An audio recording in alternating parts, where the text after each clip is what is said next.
Welcome to How to Beat Winnie the Pooh, a video we never thought was a thing until today. Let's go. Christopher and Mary are currently on their way to look for Christopher's old friends, the talking animals he had befriended as a kid. He has since matured and will soon marry his fiancée Mary. In order to not keep any secrets from her, he decided it would be a good idea to introduce her to his old friends that he had neglected, ignored, and abandoned for over 5 years now. Of course, Mary, despite having heard his countless stories of his old friends, does not quite believe that they truly exist. She thinks they were just imaginary friends. And so as they search through the 100-acre woods and don't seem to find anything, they are quick to decide to return home. And since it's getting dark already, this might not be a terrible idea.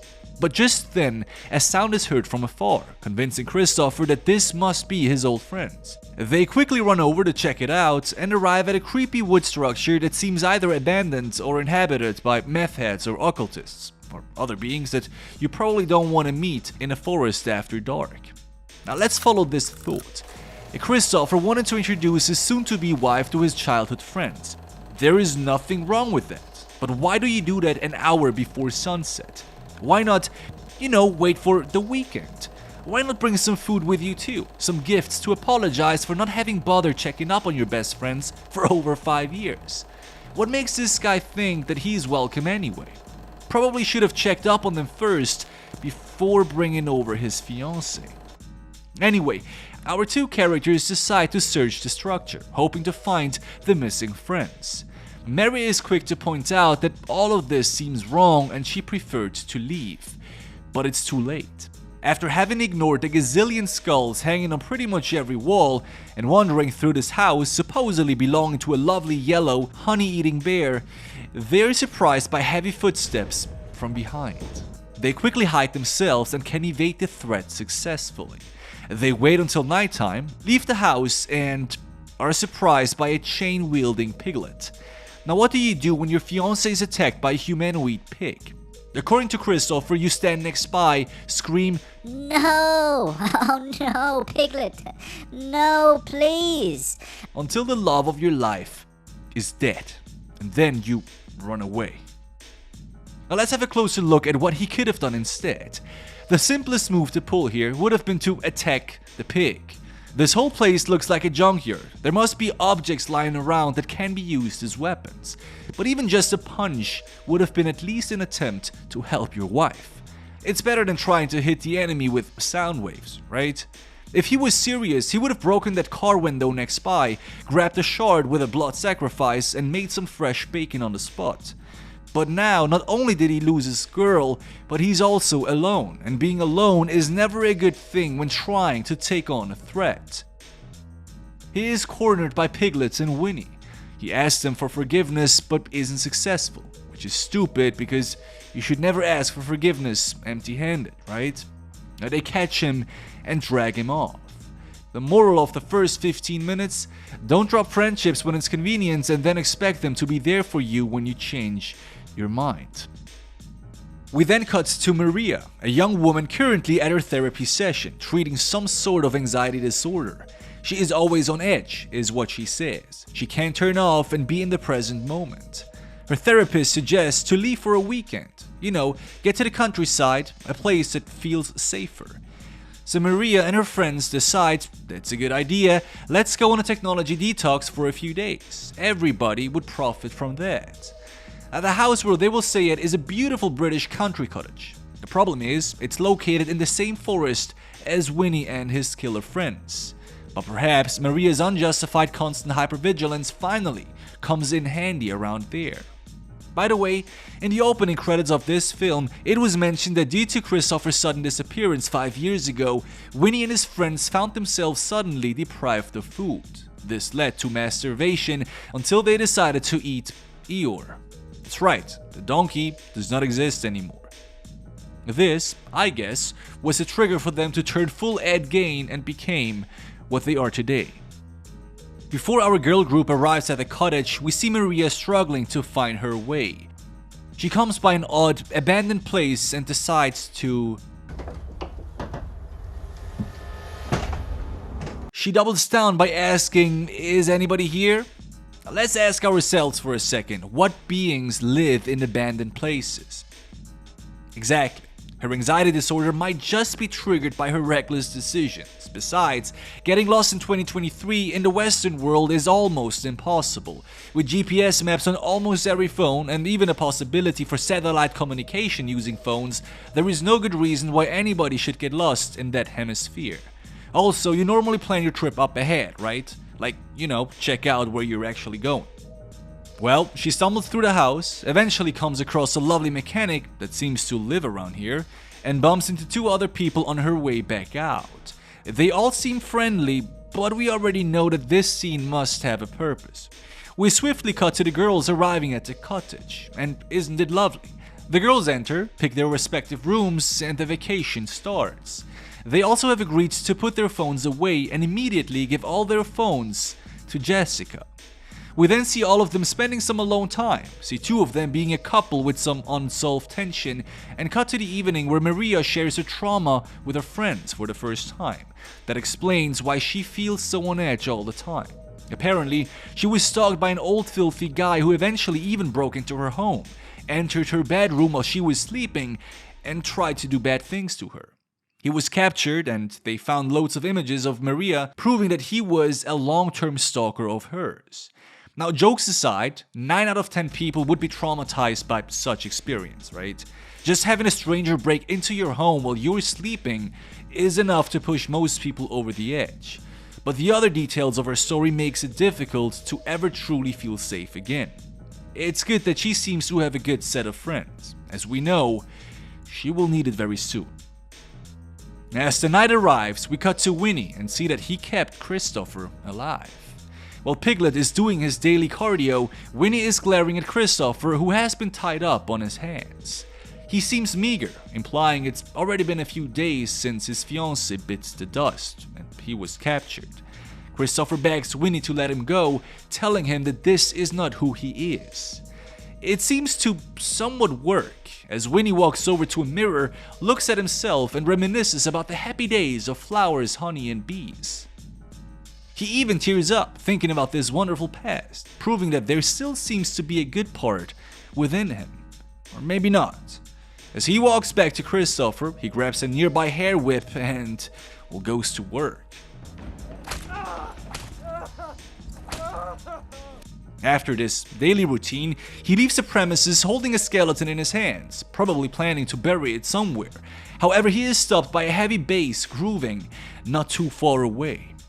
Detox vacation, right? We then cut to the typical Twitch streamer earning her hard-earned salary drinking wine in a jacuzzi.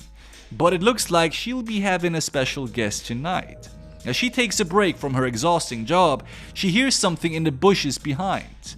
She even gets out of the water and turns on the lights to make sure she will see if anybody approaches. Now, after the story of Maria just a few hours ago, she might be more careful here. Sure, it could be just an animal, which technically it is, but better be safe than sorry. Anyways, she is now back in the water and even goes for a small nap. Odd coping strategy after thinking someone is stalking you. And moments pass and we now see Winnie in the flickering lights behind her. As the camera zooms into the face of Lara, Winnie and Piglet snatch her from behind, covering her mouth and nose with a cloth to stop her from making any noise, and then take her with them. We then see her tied on arms and feet, lying in the middle of the drive-in of this cottage. Piglet slowly approaches while Winnie is in the background inside the car. When Piglet arrives, he presses her down to the floor and signals Winnie to approach. Now, just before Lara is no more though, she can ungag herself and scream her lungs out. This is heard by two of her friends who are currently enjoying the moonlight at a pier. They rush back to the house trying to find out what that was.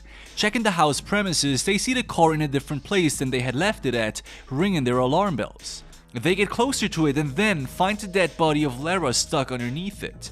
Shocked by this, the girls do the next best thing. They rush back inside, lock the door, and try to stay vigilant. 4 out of 5 girls are left.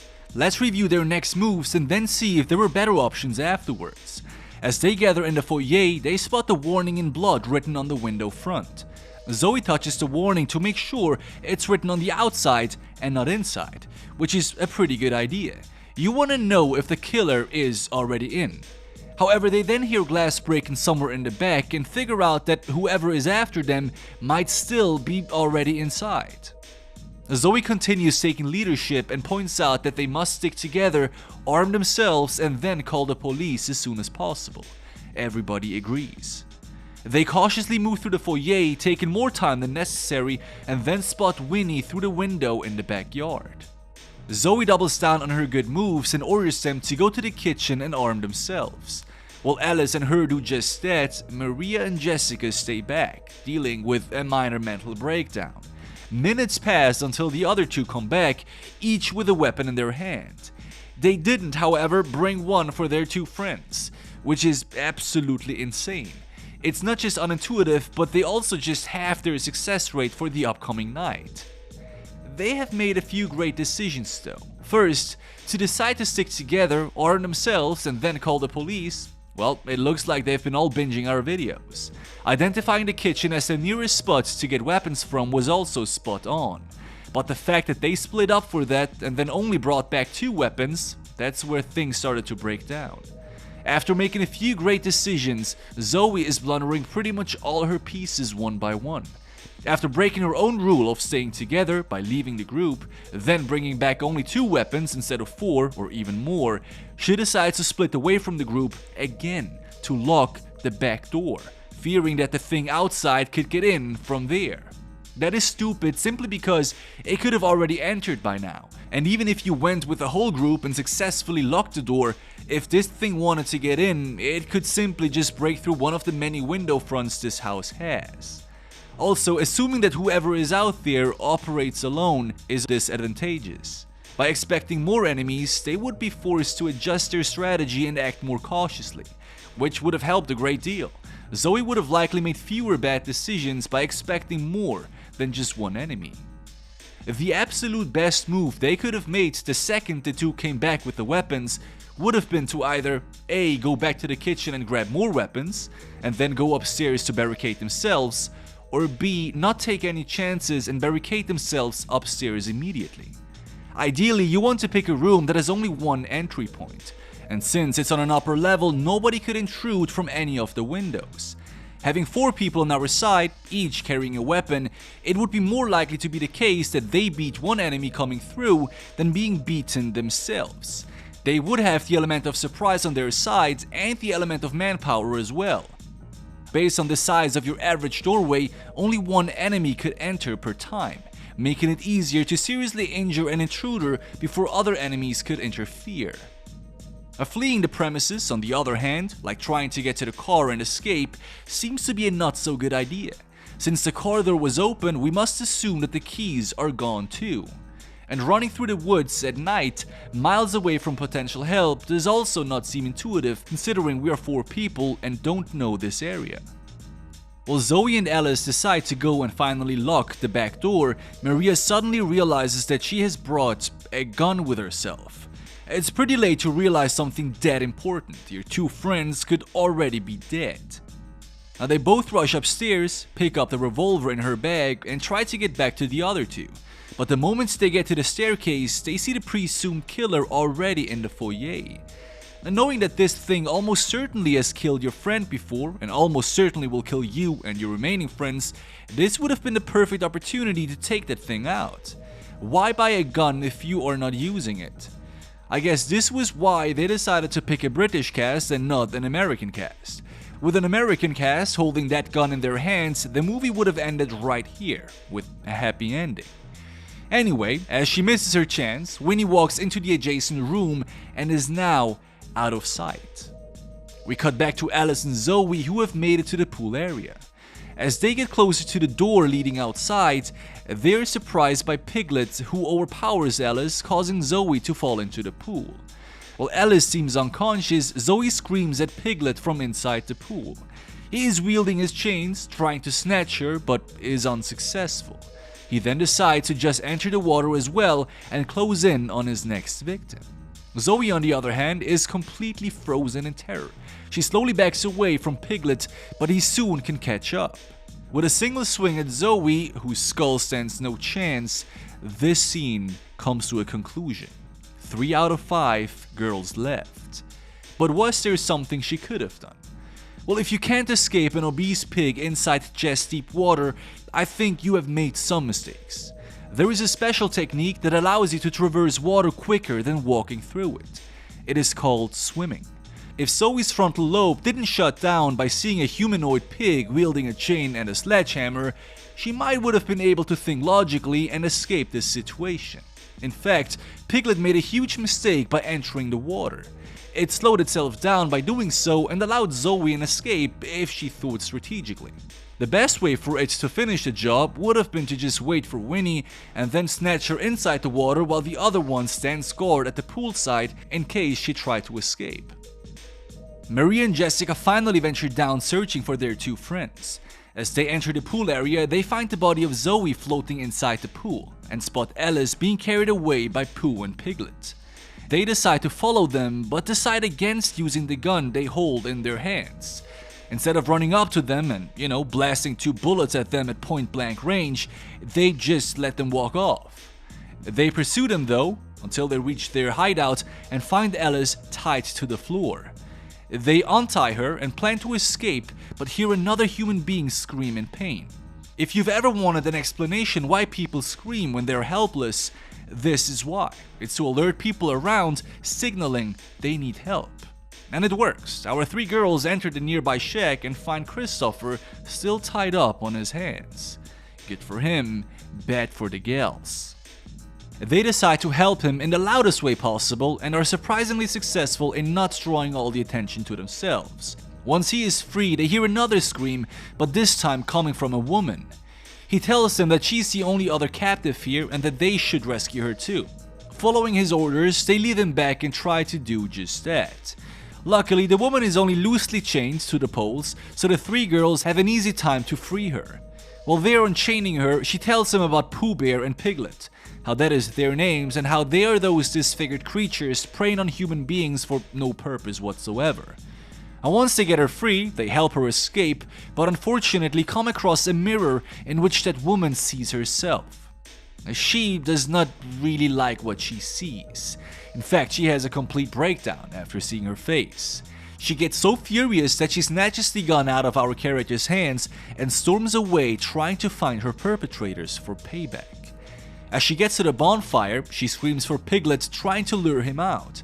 But because nothing happens, she decides to fire a bullet into nothingness, wasting a bullet in the process, committing a grave mistake. She also, by the way, didn't check how many bullets she got loaded. A mistake almost every character in almost every survival movie makes. Don't be these people, friends, okay? Check the mag before you storm into combat. Piglet eventually appears, and sure enough, the moment she aims and fires a bullet at him, she realizes that the mag is empty. Not only that, but Pooh Bear stands right behind her now too, sealing her fate once and for all. Our 3 other girls seem to rather enjoy the show. All they do is watch the spectacle from behind some junk. I mean, either run away or fight, but just watching seems a bit inappropriate considering that, you're in the same position here. But they don't even bother to stay quiet. In fact, they're literally so loud that Pooh becomes alert and starts chasing them again. 2 of them make for a run while Alice stays back without being noticed. She sees Piglet's sledgehammer nearby, grabs it and preys on the pig, scoring the first point for the team. Let's go. Did she double tap? Well, not just that, but she also chained him down, as we cut to her reversing the roles and taking enough blows at Piglet that only Pooh Bear is now left. Now Pooh, inside the forest trying to find the other 2 girls, hears the painful squeak of his friend. He decides to run back and try to help his friend. Before Alice can even realize, Pooh is already behind her. He grabs her with one paw, smashes her against a tree next by, and goes for an epic finisher that unfortunately I can't show. But it's pretty cool. Now the 2 other girls followed the bear and were just quick enough to see that the 3rd of their group bites the dust now too. 2 out of 5 left. Our two remaining characters make for a sprint into the woods and come by the mechanics Maria had met at the start of the film. They try to convince him to help them escape, but the men don't listen. They think they can take up a fight with whatever is tormenting those girls. But oh boy, weren't they wrong. Well, Pooh Bear arrives and the real epic showdown takes place.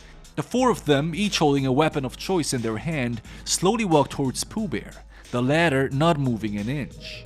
Once they stand face to face, our four boys start to beat up on the bear for minutes on end. What seems to be a satisfying ending becomes slightly more satisfying the moment Pooh Bear lifts his hand and literally slaps the face off of one of the dudes. That's right. He continues by slapping off the arm of another guy and continues his insane one-punch man moves until none of them are anymore. The ladies finally decide to use the car for an escape, but it's too late now. The moment they hit the bear and falsely believe that the spook is over now, he climbs from underneath the car to the back of their pickup and slowly makes his way forward to the front shield. Now, instead of braking the car as hard as possible, the chicks wait until the very last moment, don't even bother to fasten their seatbelts, floor the brakes, and all three of them smash forward, causing what others would call a tie break. That's right, Maria wakes up from her delirious state and is just on time to see her last friend being wiped out. Yep, Pooh Bear is a true savage, and Maria finally knows that there is no escape. She has already given up when he holds her now too in his grip. It's almost over until Christopher appears in another car, crashing with full speed at Pooh Bear, seemingly rescuing the girl. But is this the end? Well, as the both of them try to walk off, Pooh Bear, with a slight hip thrust, pushes away the cars and is now going for his final strike. Despite the begging of Christopher, he ignores his old friend's pleas, goes for the final hit, and doesn't stop beating up on that poor Maria until Christopher escapes into the darkness of the woods. And that was it, my friends. Yeah, that was the whole movie. A solid movie, by the way. The ratings don't do this movie justice. That was a good movie. No brain damage detected, okay? Anyway, people, thank you for watching. Let me know what you think about Winnie the Savage Pooh Bear. Binge another one, and I see you again very soon. Peace out.